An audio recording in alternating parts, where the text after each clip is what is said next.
queridos, como já é de praxe, nós dizemos da maravilha que é os nossos cultos, as nossas reuniões aos domingos. Aos domingos porque vemos pessoas que durante o meio da semana, ou no meio da semana, nós não podemos, né, devido aos cuidados da vida, né? Escola, trabalho, essas coisas todas. Mas em especial também por causa da nossa live, quando nós transmitimos a mensagem auspiciosa, que não tem comparação. Não há uma mensagem, não vai vir um estadista nenhum para trazer uma mensagem que seja alvissareira mesmo. E eu tenho certeza que os homens na terra gostariam, o anticristo vai fazer isso. Mas isso daí é para uma outra mensagem, viu? Vai fazer isso. Que dissesse que melhorou tudo, a paz está reinando.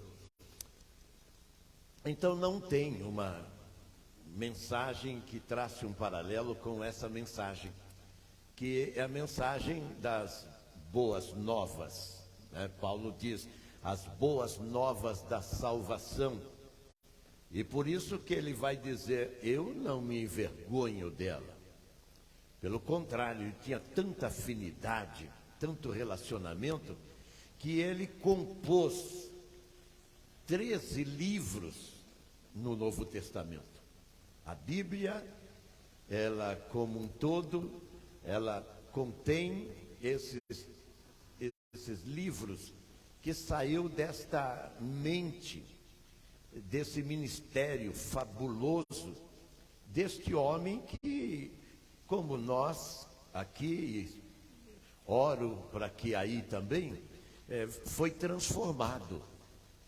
Veja bem que ele era uma figura ilustre, ele era da alta corte da religião maior daquele tempo, que era o judaísmo, e ele era membro do Sinédrio, a mais alta corte da religião mais poderosa da terra. Quer dizer, o cara subiu todos os andares, né, que ele pleiteou, desejou. Poucas pessoas conseguem, mas ele chegou lá.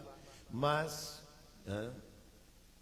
como Jesus falou para um moço lá no capítulo 9 de Marcos, que ele também chegou no apogeu, e ele vai dizer para Jesus isso. Jesus disse para ele, falta-te uma coisa. Para Paulo também faltava, e vai faltar para todos que ganharam, conquistaram, chegaram, subiram ao topo, enfim, realizou os projetos e sonhos de vida, mas que ainda não teve o grande encontro com o Senhor Jesus. E o motivo dos domingos nesta live é justamente isso, para expandir, espalhar, levar, mesmo que seja um filete só desta luz. Eu gosto da luz porque a luz, se ela penetrar no lugar escuro, ela vai expandir. É como você que acende uma lâmpada. As pessoas modernas não sabem o que é isso, mas as pessoas como eu, antigas, sabem o que é uma lamparina. Nós tínhamos lamparina de querosene em casa, era mal cheiroso mesmo, né? Quem já viveu esses momentos, aqui, tudo gente rica e poderosa não viveram. Então sabe que... e colocava no alto, né? A luz do Evangelho é isso, entende? Quando ela é anunciada, ela vai refletir os seus raios, e essa luz vai chegar a lugares tenebrosos. Tenebroso é o coração, tenebrosos da terra, viu? E então vai fazer o que? O milagre. O que Jesus disse, eu sou a luz do mundo. João 10:9 diz, eu sou a luz do mundo, quem entrar por mim salvar-se-á. Eu sou a porta, quem entrar por mim salvar-se-á. Jesus, ele usa, né, esses argumentos, essas analogias, né, para ele dizer o trabalho, a função, o ministério, o que ele, enfim, veio fazer.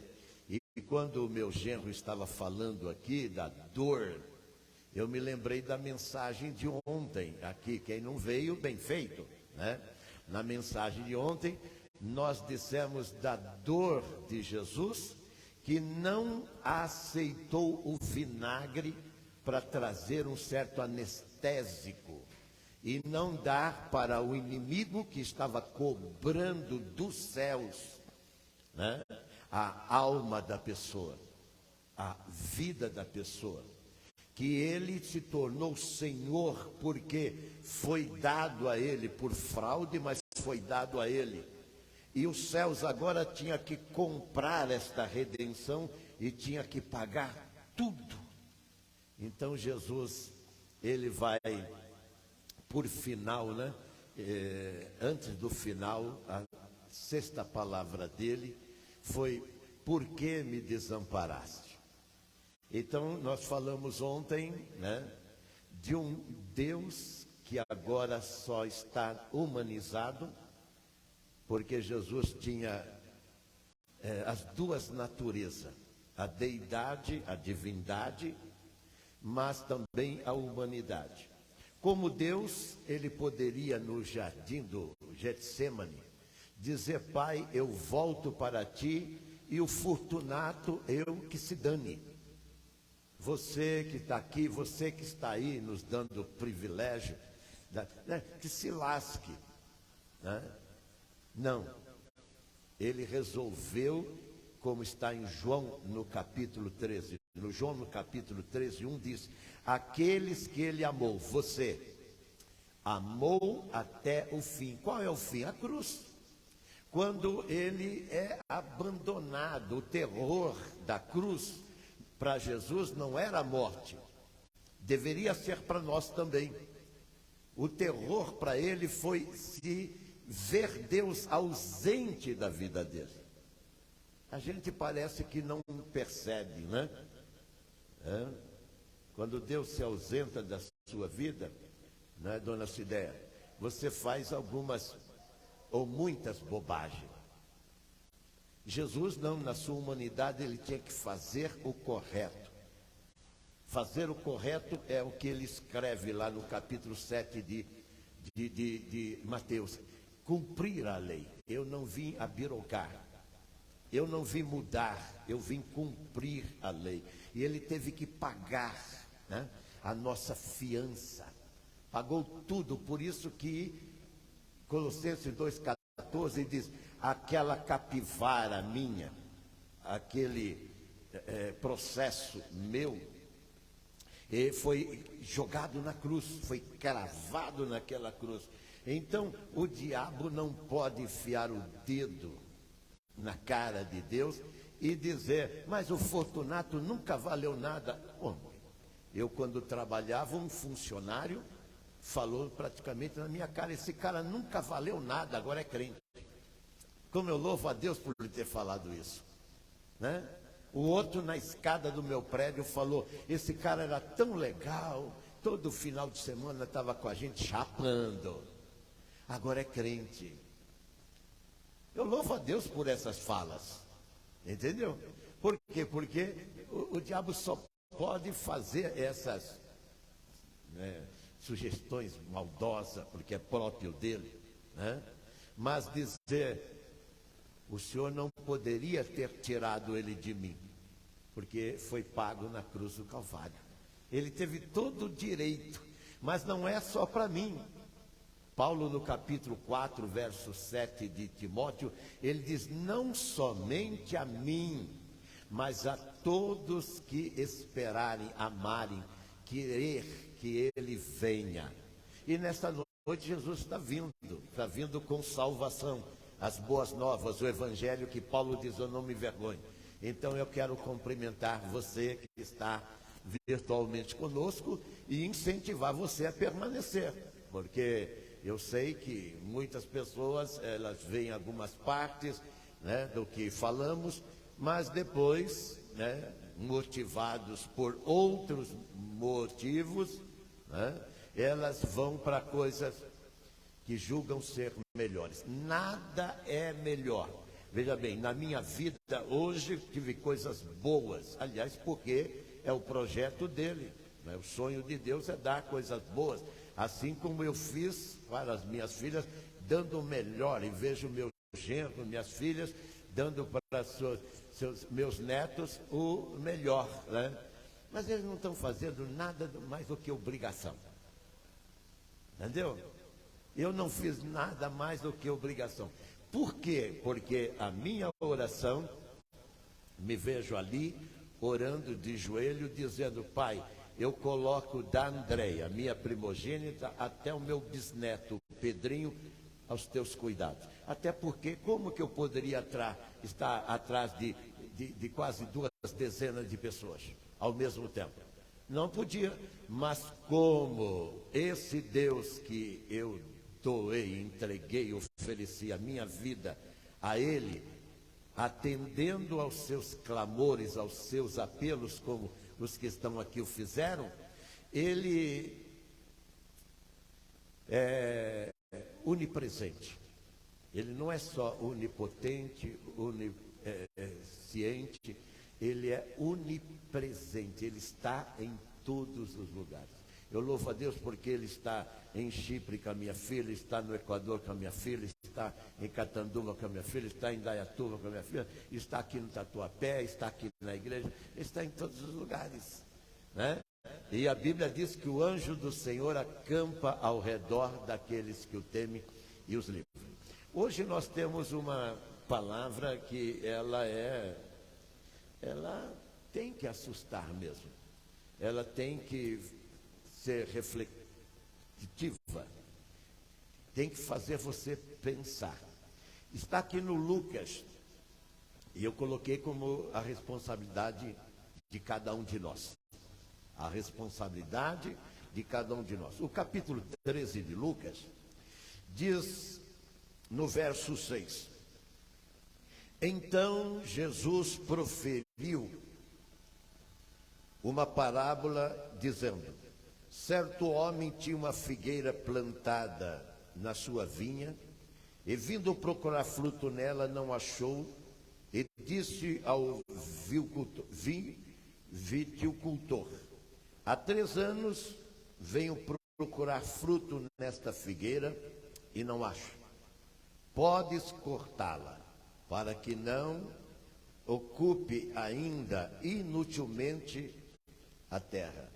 O viticultor, porém, retrucou, dizendo: Senhor, deixa ainda este ano, até que eu escave ao redor dela, ele ponha estrume. Se vier a dar fruto, bem está, se não, mandarás cortá-la. Vamos orar? Pai, aqui está o texto que o Senhor nos inspira de todas essas pérolas a tocar.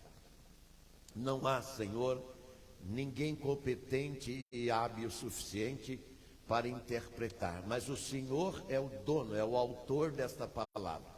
Então, com teu Santo Espírito, ajuda, Senhor, esse teu servo insignificante a transmitir aquilo que o Senhor quer que pessoas que estão aqui conosco, os que estão fora virtualmente, elas possam e precisam ouvir da tua boca. Eu te peço em nome de Jesus, amém. O ser humano na terra, desde o advento do pecado, e isto consta a nós no Éden, quando houve, eu gosto dessa frase, até porque ela é provocante, quando houve a primeira sessão espírita na terra, e a serpente, ela permitiu que o diabo incorporasse nela, e ela foi agente do mal. Quer dizer, era um animal, eu estou falando agente, quer dizer, instrumento do mal, né? E então aconteceu todo o desastre no mundo. Por quê? Porque, veja bem, a Eva, ela ia dar à luz sorrindo. E as mulheres que estão aqui, o João, lá no capítulo 16, 15, diz: a mulher sente pavor quando vai dar à luz, mas depois ela se alegra por ter trazido uma pessoa, um homem, está lá inclusive no masculino, uma vida à vida. Então você percebeu? A mulher agora, para ela reproduzir, ela tinha que sofrer a dor. O homem, para comer agora, tinha que suar, tinha que trabalhar. E trabalhar é muito bom trabalhar, né? Paulo vai dizer lá em Tessalonicenses, aquele que, no capítulo 5, aquele que não quiser trabalhar, também não come. Eu sei que isso daí afeta um monte de gente, principalmente essa geração mimimi que está aí, que o cara, estou falando com um agora, o cara tem 30 anos e ainda está nas costas, nos lombos do pai, tem 50 anos e ainda está lá, e depois ele quer arrumar uma moça já bem sucedida, que tem a casa, apartamento e tudo e tal, para ele se escorar. Aí eu falo, isso é homem? Eu já falei aqui no culto passado que quando minha mulher falava, estou grávida, eu sabia que eu tinha que trazer mais dinheiro para casa e não dizer, põe água no feijão, que chegou mais um. Não, eu tinha que regaçar a manga, e a minha mulher que está aqui há 50, vai fazer 51 anos, e não é uma boa ideia não, viu? 51 não é de boa ideia não, é de uma feliz, né? Teve alguns, né, no meio do caminho, mas convivência, até porque para desafiar essa cultura que está aí, esse novo modelo de família que não tem nada a ver com esse livro aqui. Porque nesse livro, você vê, dia 5 eu vou fazer mais um casamento, não aqui, aliás é o primeiro fora do país, é o primeiro, entendeu? Lá no Equador, né? E vou dizer o que Jesus falou, o que Deus uniu, não separe o homem. Só que chegou uma nova composição familiar, algumas delas, não me queira mal, eu só me guio por esse livro, esdrúxula, é essa a frase, é esse o fonema, é essa a expressão, esdrúxula, porque sai completamente fora, está saindo fora da mensagem, né, por causa desse assunto aqui, entendeu? Daquilo que é o programa de Deus. Eu digo, quer me processar? Fique à vontade para fazê-lo, mas eu tenho uma bússola, um norte, eu tenho um guia, esse guia chama-se Jesus Cristo. Fora desse livro, sou que nem Pedro, eu vou ouvir a Deus e não aos homens. Pode ir lá, ó, a Praça dos Três Horríveis Poderes aqui do Brasil, pensar, fazer, criar e projetar, instituir e até obrigar o que quiser. Como eu sei que vai vir, né, uma repressão muito grande sobre essa instituição aqui, a única de Deus, que é a igreja, eu pelo menos estou preparado para isso. Eu pelo menos estou preparado por isso. E não vou mudar o formato, por quê?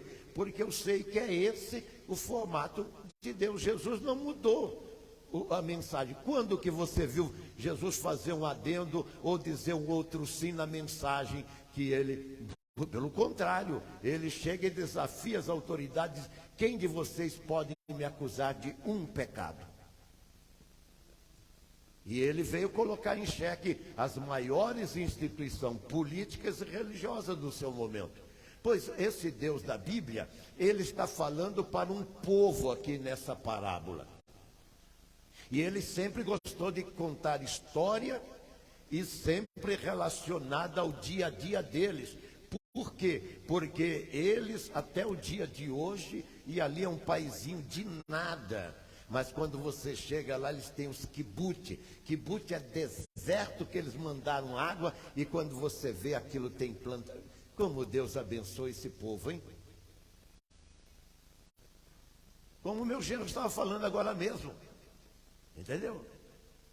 Esse Deus o capítulo 4, 17, ele diz que ele faz existir do nada. Por que as pessoas sofrem?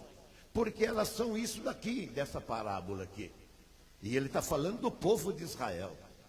Todo o capítulo 12 e o 13 vai compor uma mensagem só. Ele está falando de como que precisa viver a pessoa neste mundo. As pessoas não podem viver de qualquer jeito, ao que me dá prazer. Bom, se você é criado e você é criado, falamos ontem ainda, se nasce uma criança, e eu fiquei 8 vezes na porta do centro obstétrico, que sou patife para assistir um parto. O meu genro, outro genro, ele desmaiou no segundo parto da minha filha, né? Ele desmaiou, caiu lá e teve, entendeu? E eu, sabendo que eu sou, então eu nunca, mas eu fico na porta lá, esperando, e quando vem naquela incubadora, eu disse ontem, se nascer uma criança, e elas nascem todos milésimo de segundo, e ela for colocada numa incubadora, ou numa bolha, ou numa redoma, para ela não se envolver com o pecado, é um tempo perdido, porque o pecado é ela. Essa criança que você gerou e você chama de anjinho, nasceu com uma semente ruim. Eu tenho 2 netas aqui, ó. De vez em quando eu vejo elas lá que parece que elas vão sair na mão uma com a outra. E são todos do mesmo sangue. E as minhas 7 filhas, quando eu saía para ir para a igreja, elas quase que derrubavam o prédio. Todos santas do Senhor. Entendeu? Querido, por quê? Porque o problema está aqui, ó, aqui, ó, aqui.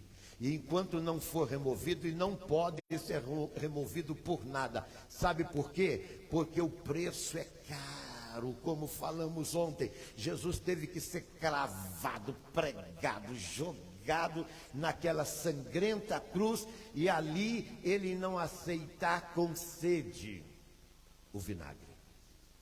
Para não ter, o diabo dizer, mas também você aceitou aquele anestésico. Você aceitou para que minimizasse a sua dor. Não, Jesus rejeitou, por quê? Porque ele tinha que pagar na íntegra a cédula que era contra nós, de Colossenses 2,14. Está tudo pago. Não adianta o diabo dizer, porque eu conheço o meu passado, é só antes do meu CPF, eu vou você ir lá na Polícia Civil e ver como que eu fui lá atrás. Por isso que eu vejo esses tontos querendo me tirar, e a minha mulher viu ontem, né? E veio todo dia querendo o velho homem se levantar, e às vezes eu tenho medo, mesmo com meus quase 80 anos, de que aflore aquele mal que eu digo que não morreu. Quando você aceita Jesus, o mal não morre em você, não. É que o poder de Deus em você suplanta, ele sufoca, ele afoga o mal e não deixa ele sobressair. Mas muitas das... O Pedro pegou a espada dele e cortou a orelha do Malco lá, o soldado romano. Criou um problema para Jesus. Bom, para Jesus não tem problema, ele pegou e fez aquela cirurgia, coisa fantástica, não é mesmo? Fez aquela cirurgia, entendeu? Rápida, né? Para fazer uma cirurgia demora, fica na fila, né? Muito rápida. E falou, Pedro, não é assim que eu te ensinei. Então Jesus, ontem mesmo, quase que não durmo, ele falou, é assim que eu ensinei você?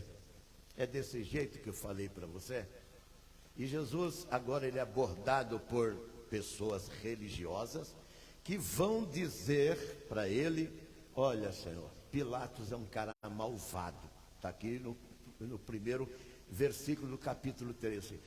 Ele faz as festas dele e ele fica como eu ficava, chapado, sabe? Se não desse uns picos na veia e fumasse um baseado desse tamanho, que ele era o bambam de lá, então ele ficava totalmente chapado e mandava matar os judeus. E eles vão dizer, Senhor, aqueles que Pilatos matava nas festas que ele fazia, sacrificando o nosso povo, eles eram maus. Porque você que está me ouvindo aí, talvez pela primeira vez, você acha que você não é tão mal. Eu quero dizer que você é mal. Quero dizer com todas as letras que você como eu falei, saindo como minhas 8 crianças saíram daquele centro obstétrico, naquele bercinho, depois fechasse ou colocasse numa redoma, tudo e tal, o pecado já estava lá dentro, porque o pecado vem com a pessoa quando nasce. Davi diz, em pecado me concebeu a minha mãe. E não tem uma fórmula humana, não tem nada nesta terra que possa mudar esta sorte, mudar esse resultado. Por quê?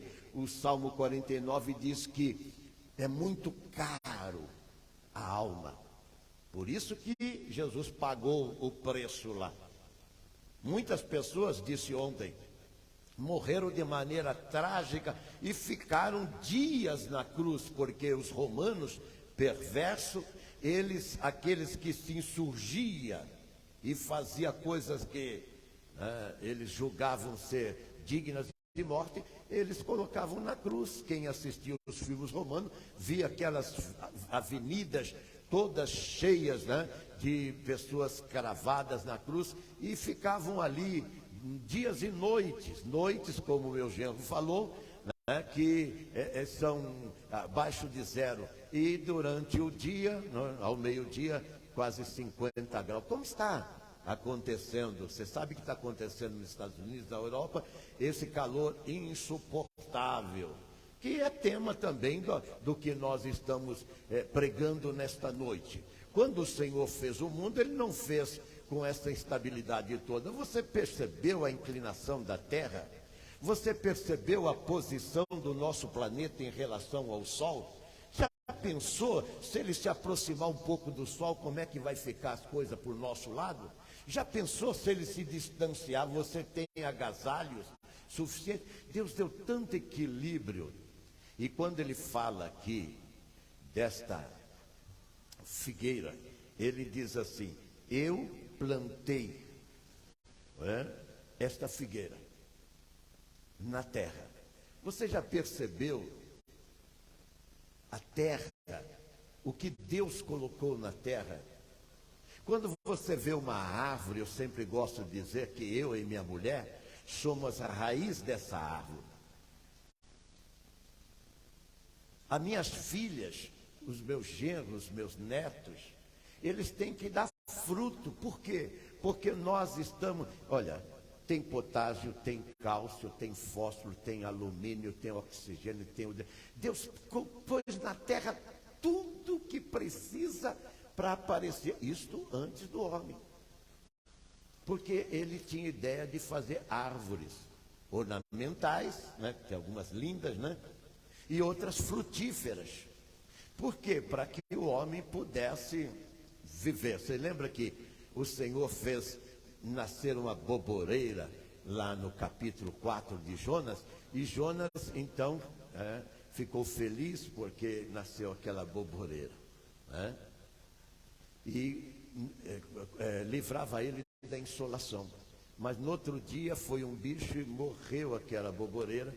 E ele ficou zangado porque morreu a boboreira. E o Senhor falou, poxa, você ficou aborrecido por causa desta árvore que nasceu num dia e morreu no outro. E eu tenho 120 mil pessoas nesta cidade. Mas eram pessoas como aquela que você está pensando agora, você não vai com a cara dela, você não gosta dela, você quer que ela morra. Pois é, o povo de Nínive era um povo odioso para um judeu, assim como é até os dias de hoje o palestino. Por que eles estão com aquela guerra, principalmente na Cisjordânia, lá na faixa de Gaza? Porque eles não se aguentam. E olha, são parentes. Eles até chamam um do outro de primo. Oi, primo. Oi, primo. São tudo da mesma... Todos nasceram em Abrão, como as minhas 2 netas. Agora elas estão ali, as duas, estão num bom tempo. Mas de vez em quando a chapa esquenta e eu vejo que por causa do controle, até o quadro meu vai para o chão. até o quadro desse tamanho, cada um controle vai para o chão, entendeu? E são as queridinhas do vovô, entendeu? Vale mais ela do que o quadro. O quadro comprou outro para ter outra dela, parece que eles não querem mais filho, então vai ficar meio quente a chapa minha. Então você percebeu, Deus colocou toda essa fertilidade na terra. Por quê? Na cabeça dele ele tinha o plano de o quê? Criar a árvore. Agora ele está fazendo essa ilustração por causa desse povo que está dizendo, está vendo? Pilatos é um cara perverso. Porque o senhor permite isso? Você não vê quando há inundação, quando há enchente, quando há seca, quando há neve, quando há terremoto, as pessoas falam, cadê Deus? Sempre Deus é o culpado. Aqui eles estão dizendo, por que o senhor não mata esse Pilatos? Aí o que ele está fazendo, o senhor não é judeu? Eles estão falando para Jesus, o senhor não é judeu? O que eles estão fazendo com o nosso povo? Aí Jesus gosta dessas conversas, sabe? Ele vai ampliar o assunto e ele fala, vocês sabem aqueles 18 que a torre de Siloé caiu sobre eles, morreram? Eles não eram piores do que vocês, não. Porque a gente sempre fala, não, eu sou um pouco melhor, porque eu não bebo, não fumo, não jogo, não minto, não adultero, não traio minha mulher, eu sou bom empregado, sou bom patrão. Você é um cara fantástico, você merece o céu. Definitivamente, hoje até escrevi, né? Numa pessoa, falei, talvez a gente se veja no céu. Aí pôs uma carinha de triste.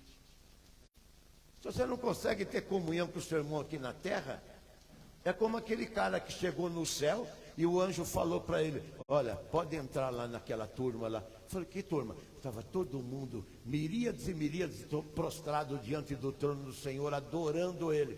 Ele falou, mas o quê? Não, você se dobra, eu não fazia isso lá na terra. Então eu falei, então aqui só faz isso. Aqui ninguém faz nada, aqui não tem trabalho, aqui você não tem fome, não tem sede, aqui você não... Aqui você só... Por isso que você tem que aprender, viu? Aqui, ó, aqui nós estamos aprendendo. Porque no dia que o Senhor cumprir o que Ele falou, voltarei, está lá em João 14, e vos levarei para mim mesmo. No dia que ele fizer isso, agora vai ser ampliado. A gente fica aqui 1h30, no máximo 2 horas. Lá nós vamos ficar uma eternidade. Você sabe o que é eternidade?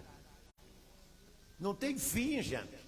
Vamos ficar uma eternidade. Quanto mais você adora, mais você quer adorar. Por quê? Porque você gosta de dar frutos. Você sabe que ele vai no capítulo 14 de Mateus dizer da parábola do semeador. A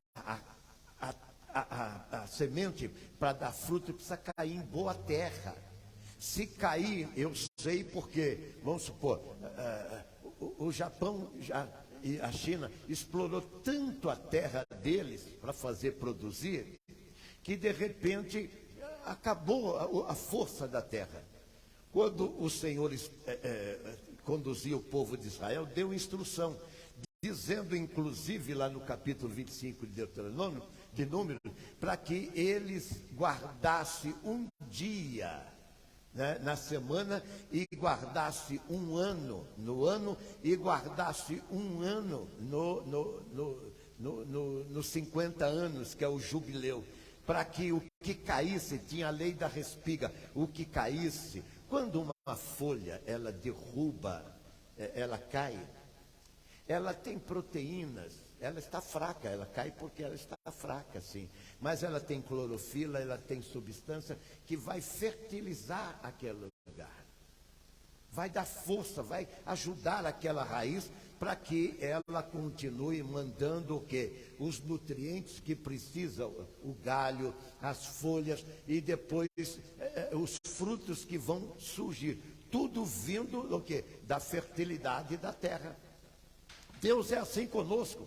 Ele colocou-nos nesse planeta com esse equilíbrio fantástico, que as pessoas entorpecidas e inebriadas que nem o Pilatos, nessa passagem aqui, não conseguia reparar. Mas Deus quer que você esteja sempre com sua mente equilibrada, para você ver alguma coisa. e você saber que aquela coisa não veio do Big Bang. Não veio por outra razão, veio pela vontade de Deus. Teve uma mão criadora, e Ele criou tudo tão perfeito, para que houvesse o equilíbrio, tanto dos céus como da terra. O salmista vai dizer, os céus proclamam o poder, a glória desse Deus, transmitindo o quê? E anunciando que uma mão poderosa a fez. Uma mão poderosa criou você, está lá no Salmo 139.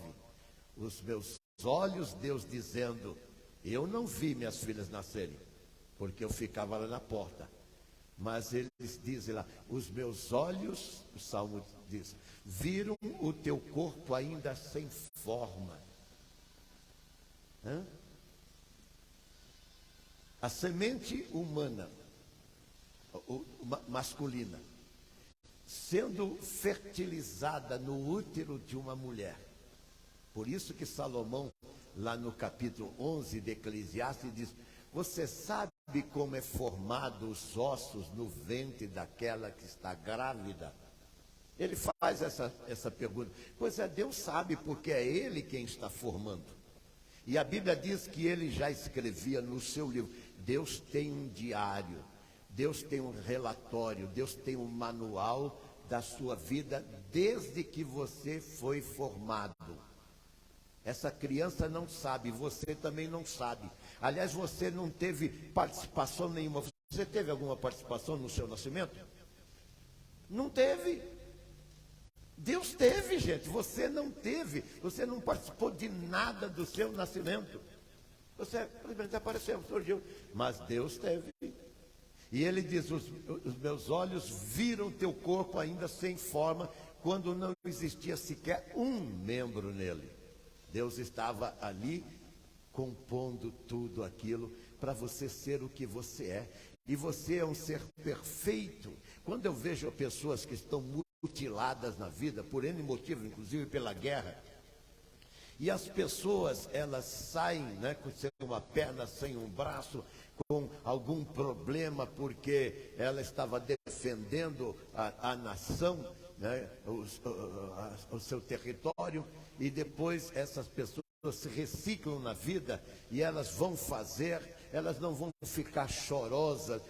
Eu fui para a guerra para defender minha nação, e olha como é que eu infeliz, eu perdi meu braço, eu perdi minha perna, o que eu vou fazer? Não, elas se reciclam, de repente elas se estampam e vão ser, como eu vejo às vezes, né, atleta, e vão correr nas pistas com pernas mecânicas, esse negócio. Eles se superam. O Evangelho é isso.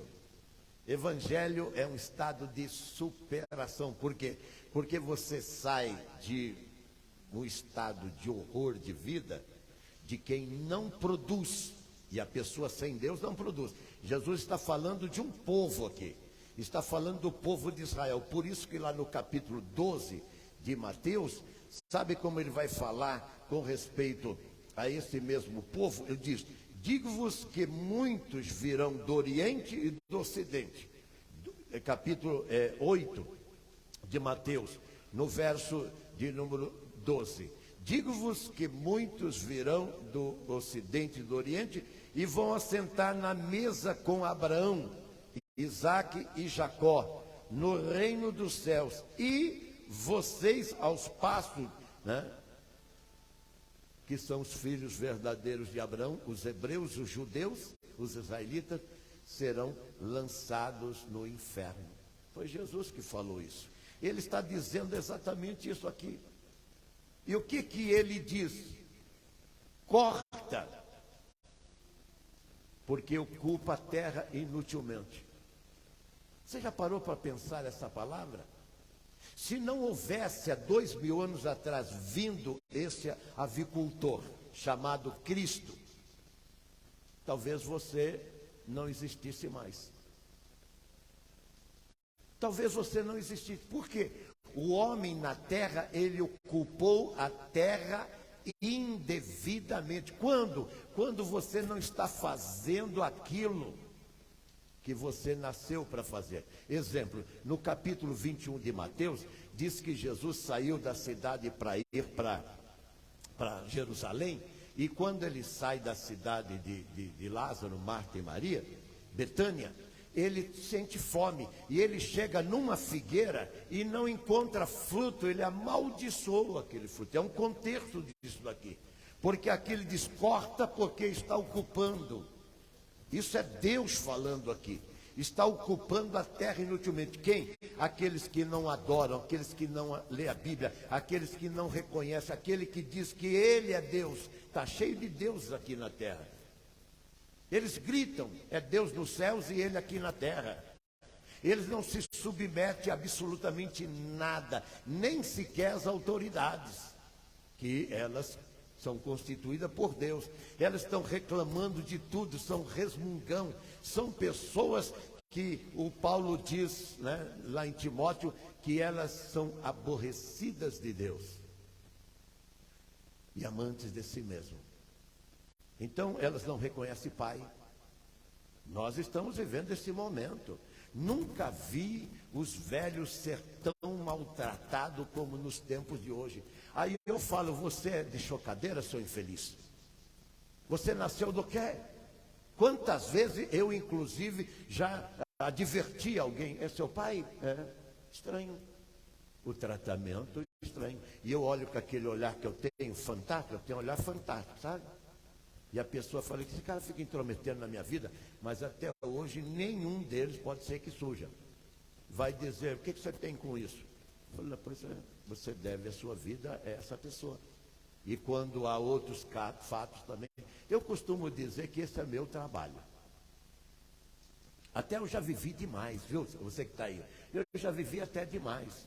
A minha filha, que é primogênita, ela tem uma frase diz, eu estou preparada. Eu costumo dizer, estou preparado.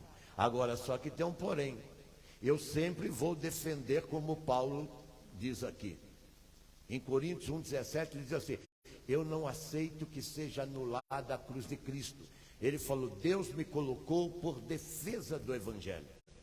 E quando eu vejo esses absurdos, como estou dizendo, as pessoas desrespeitando o pai e a mãe, eu falo, você é de chocadeira, cara? Hã?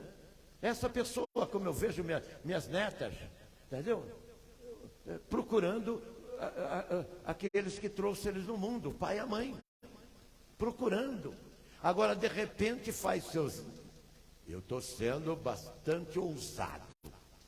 Faz seus 17, 18 anos. Porque, na verdade, vocês veem eles com 10 anos, já está esfregando o dedo na cara da mãe e do pai. Ah, minha mulher está aqui, minha filha está aqui.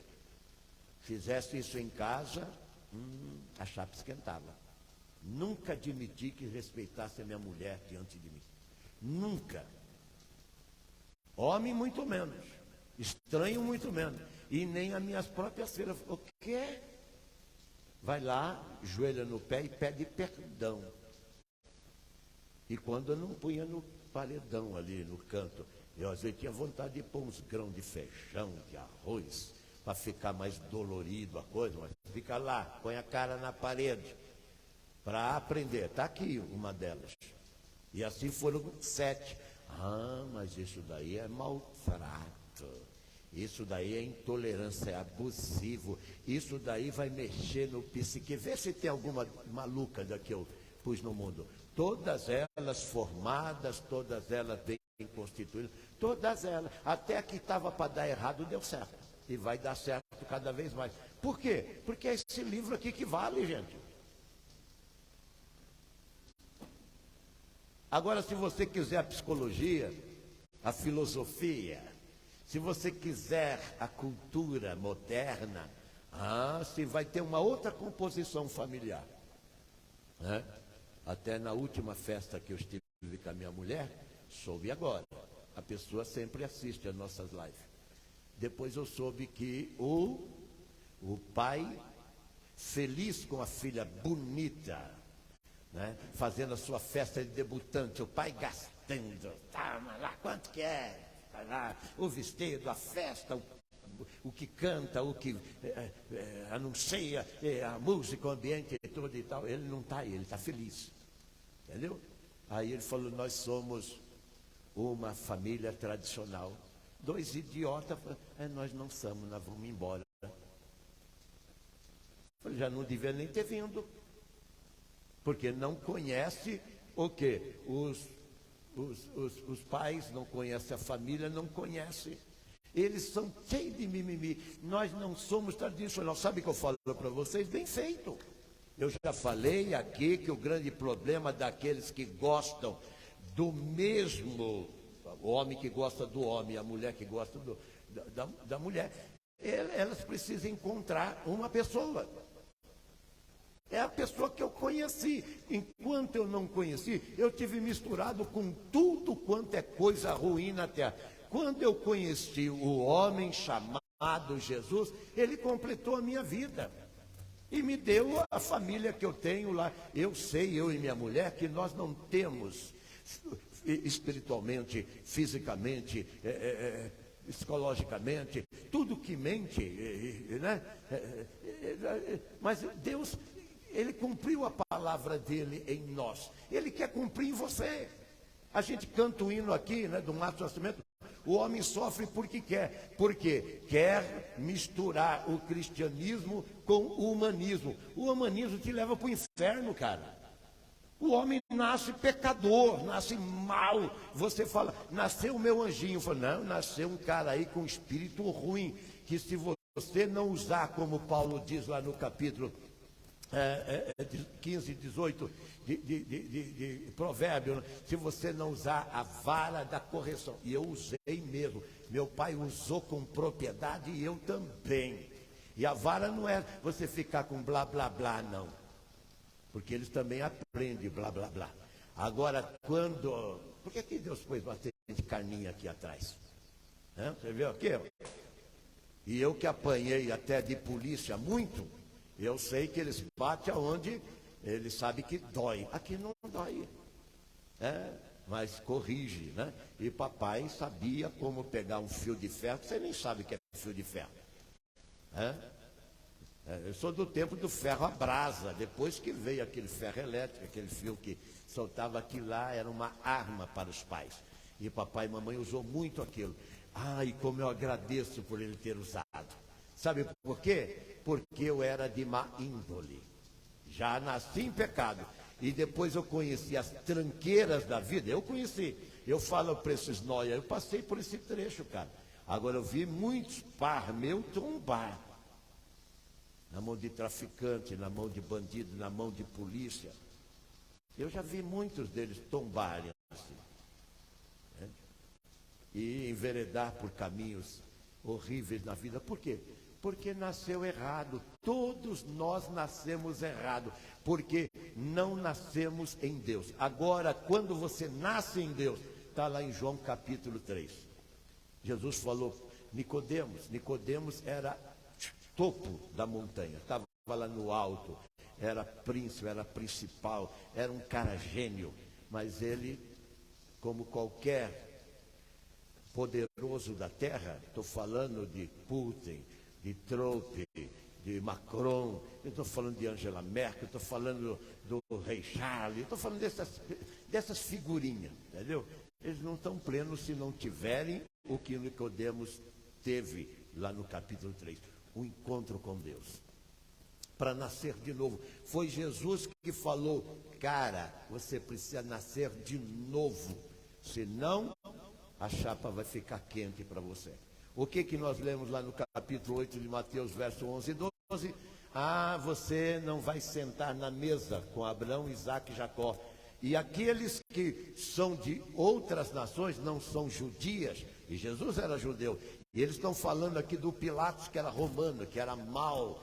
Falando do Herodes, que era romano, que era mau. Aí Jesus sabe que diz? Se vocês não se arrependerem, todos igualmente perecerão. Por quê? Ele fala, está ocupando a terra inutilmente. Jesus veio, ele, esse avicultor, que está falando para o pai, espera mais um ano. Esse ano chama-se o quê? O tempo da graça. É esses anos que nós estamos vivendo desde que ele morreu. Mas o que está valendo a graça para ele se você não continua não dando fruto? Analise os frutos que você está dando. Analise. E não adianta você dizer que é um bom pai, um bom marido, um bom patrão. Isso é a sua obrigação ser. Mas aceitar a graça para ser salvo, isso é um dom de Deus. E o convite dele nesta noite é para isso. Para você aceitar esse dom gratuito de Deus. E aí sim, você vai ser um Nicodemos.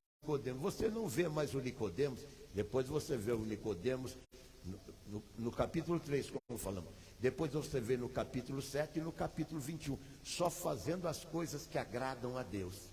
Mas até então, ele fazia as coisas que agradavam os judeus. O Herodes, lá no capítulo 12 de Mateus, ele gostava de Atos, aliás, 12 de Atos, ele gostava de fazer as coisas que agradavam os judeus. E o que ele estava fazendo ali? Perdão. Ele estava matando Tiago e estava prendendo Pedro, porque isso agradava os judeus. Judeu é aquele cara que é uma árvore que está ocupando a terra inutilmente. Mas dentre esse está todas as nações que elas estão ocupando a terra inutilmente. Estou falando com um deles agora. Você, exatamente você. Porque Deus, Ele quer que você venha para o lado de cá, não para a nossa igreja. Seria um prazer para nós. O lado de cá é o lado dele. Onde agora ele, com fome, como falamos de Mateus capítulo 21, ele com fome vai procurar fruto, ele vê. Você lembra que ele viu os frutos de Jó? E ele diz para o diabo, na terra não há igual. Ele se desvia do mal.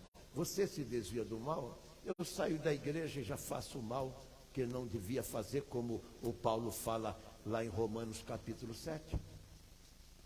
Para o meu próprio dano, porque depois eu não durmo. Você dorme, você até vai lá, você rouba o cara, você invade a casa, você chacina, você usufrui daquilo que você não tem direito, depois você dorme, até porque já está bem mamado, né? Com aquele dinheiro que você vendeu, o celular, que nem o presidente falou, tomou sua cervejinha, entendeu? E você vai dormir bem mamado, você dorme. Pois é, eu não, ao contrário. Sabe por quê? Porque nós temos um censor chamado Espírito Santo. E ele vai nos perturbar, sim. Ele vai dizer, não foi para isso que eu te trouxe. Não foi para isso que eu morri na cruz do Calvário. Não foi para isso que eu te salvei. A diferença entre nós aqui, e você que está do lado de lá, é justamente isso. Não tem reflexão.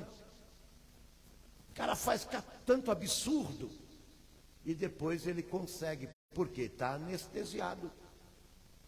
Você não vê que quando meu genro passou 2 anos por uma cirurgia, que foi uma segunda chance, uma sobrevida.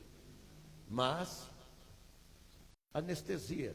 Foi lá, deu uma injeção, como eu não tive coragem, depois de quase 80 anos de ir na dentista, eu não senti nada, mas aquela gastou todo o dinheiro de anestesia, só não faltou bater na minha cabeça para eu desmaiar e ela fazer o que tinha que ser feito, porque a filha exigiu isso lá no Equador. Entendeu?